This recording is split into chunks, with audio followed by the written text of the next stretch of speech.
Chanakya international academy உங்களுக்குள் இருக்கும் தலைவரை வெளிக்கொண்டு வரும் பியூர் பாலிடிக்ஸ் பயிற்சி பட்டறை நேரடி மற்றும் இணைய வழி மார்ச் 16 முதல். கான்டாக்ட் 7338824242. திருநெல்வேலியில் அரசு மேல்நிலைப்பள்ளி வளாகத்தில் செயல்பட்டு வந்த அரசு கட்டிடத்தில் தீ விபத்து ஏற்பட்ட சம்பவம் பரபரப்பை ஏற்படுத்தியுள்ளது.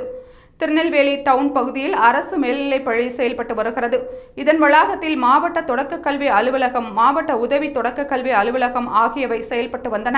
இவை சென்ற ஆண்டு பிப்ரவரியில் வேறு இடத்திற்கு மாற்றப்பட்டன. இந்நிலையில் திடீரென அந்த பள்ளி கட்டிடத்தில் இருந்து கரும்புகை வருவதாக அப்பகுதி மக்கள் நெல்லை மாநகர் தீயணைப்பு நிலையத்திற்கு புகார் கூறினர். தகவல் அறிந்து வந்த சம்பவ இடத்திற்கு வந்த தீயணைப்பு துறையினர் தீயை அணைக்கும் பணியை தீவிரப்படுத்தினர். அங்கு செயல்பட்டு வந்த தொடக்க கல்வி அலுவலகத்தின் உள்ளே 10ஆம் வகுப்பு புத்தகங்கள், ஆவணங்கள் போன்றவை சேகரித்து வைக்கப்பட்ட நிலையில் தீ பரவியதில் அவை அனைத்தும் எரிந்து சாம்பலாகின.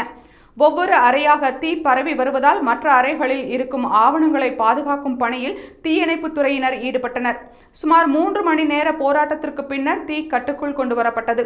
இந்நிலையில் சில மாதங்களாக தொடக்க கல்வி அலுவலகம் செயல்படாத காரணத்தால் அங்கு சமூக விரோதிகள் அடிக்கடி வந்து செல்வதாகவும் அவர்களால் தான் தீ விபத்து ஏற்பட்டிருக்க வேண்டும் என்றும் பொதுமக்கள் குற்றம் சாட்டினர். எனவே தீ விபத்துக்கான காரணம் குறித்து காவல்துறை தீவிரமாக விசாரிக்க வேண்டும் என அப்பகுதி மக்கள் கோரிக்கை விடுத்துள்ளனர்.